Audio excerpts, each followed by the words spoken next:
Hi everyone, आप सभी का हार्दिक स्वागत है एक बार फिर से जारविक क्लासेस पे। आज हम लोग इस वीडियो में कक्षा 9 का 25 जनवरी को पूछे जाने वाला रियल क्वेश्चन को सॉल्व करने वाले हैं।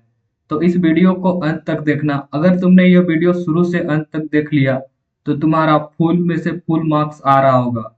तो चलो स्टार्ट करते हैं।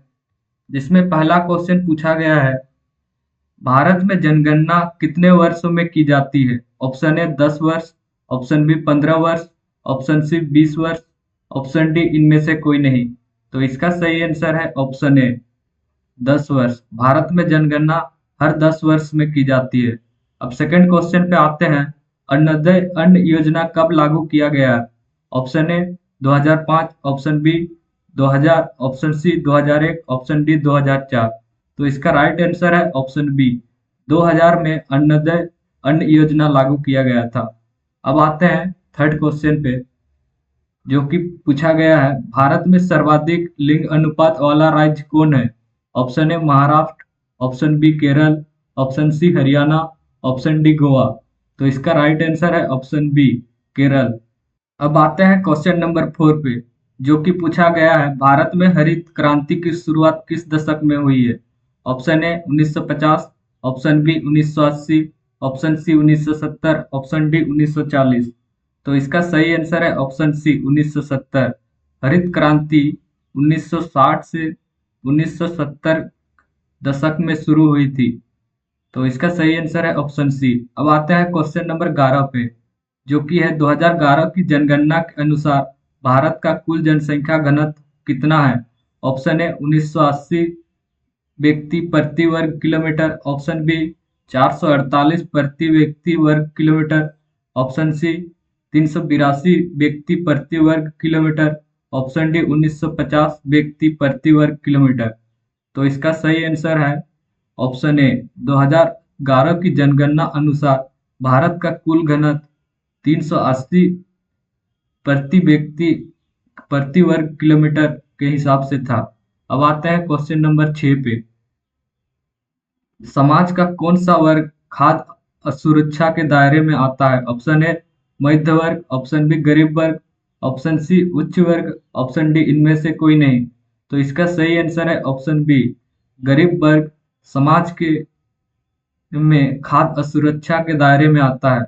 अब आते हैं क्वेश्चन नंबर 7 पे, परिवहन किस आर्थिक क्रियाकलाप के अंतर्गत आता है? ऑप्शन ए प्राथमिक, ऑप्शन बी द्वितीय, ऑप्शन सी तृतीय, ऑप्शन डी इनमें से कोई नहीं। तो इसका सही आंसर है ऑप्शन सी तृतीय। अब आते हैं क्वेश्चन नंबर 8 पे, भारत में भयंकर अकाल कब पड़ा था? Option A 1940, option B 1943, option C 1945, option D 1942। तो इसका सही आंसर है ऑप्शन बी 1943 में भारत में भयंकर अकाल पड़ा था। अब आते हैं क्वेश्चन नंबर 9 पे, राष्ट्रीय जनसंख्या नीति किस वर्ष लागू की गई थी? Option A 1995, option B 2000, option C 2005, option D 2010। तो इसका राइट आंसर है ऑप्शन बी 2000 में राष्ट्रीय जनसंख्या नीति लागू की गई थी। अब आते हैं क्वेश्चन नंबर 10 पे, उत्तर भारत की मुख्य खाद्य फसल क्या है? ऑप्शन ए गेहूं, ऑप्शन बी गन्ना, ऑप्शन सी बाजरा, ऑप्शन डी चावल। तो इसका सही आंसर है ऑप्शन ए गेहूं। अब आते हैं क्वेश्चन नंबर 11, जो कि तुम्हारा है अति लघु उत्तरीय प्रश्न, जिसमें पूछा गया है, भारत में खाद्य सुरक्षा सुनिश्चित करने वाले कौन कौन से आयाम हैं? तो इसका जो राइट आंसर होने वाला है, खाद्य सुरक्षा के 3 प्रमुख आयाम हैं। पहला उपलब्धता, मतलब पर्याप्त मात्रा में खाद्य पदार्थों का उत्पादन और आपूर्ति।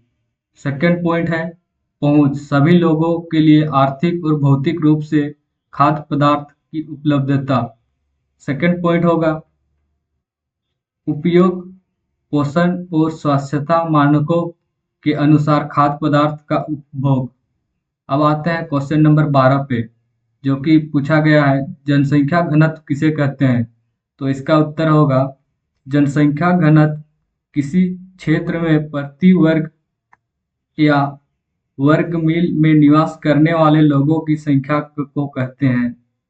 अब आते हैं क्वेश्चन नंबर 13 पे, जो कि पूछा गया है, बफर स्टॉक पर संक्षिप्त टिप्पणी लिखे।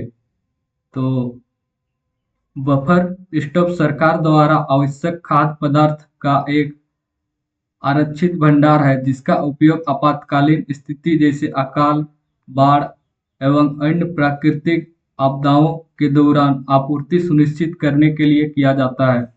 यह मूल्य स्थिरता बनाए रखने, खाद्य सुरक्षा सुनिश्चित करने में महत्वपूर्ण भूमिका निभाता है। अब आते हैं क्वेश्चन नंबर 14 पे, जो कि है स्वास्थ्य स्वास्थ्य जनसंख्या आर्थिक विकास के आधारशिल हैं। कैसे? तो इसका राइट आंसर होगा,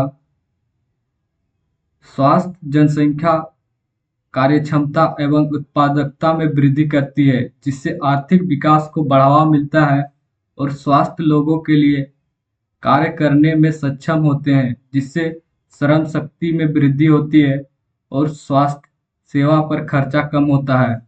इसके परिणाम स्वरूप देश की आर्थिक स्थिति मजबूत होती है और समग्र विकास को प्रोत्साहन मिलता है। अब आते हैं क्वेश्चन नंबर 15 पे, जो कि पूछा गया है, गरीबों को खाद्य सुरक्षा देने के लिए सरकार द्वारा कौन सी योजनाएं चलाई जा रही है? तो इसका सही आंसर है, सरकार गरीबों को खाद्य सुरक्षा प्रदान करने के लिए कई योजना चला रही है जिसमें प्रमुख है राष्ट्रीय खाद्य सुरक्षा अधिनियम। इस अधिनियम के तहत पात्र परिवारों को रियायती दरों पर खाद्य उपलब्ध कराया जाता है।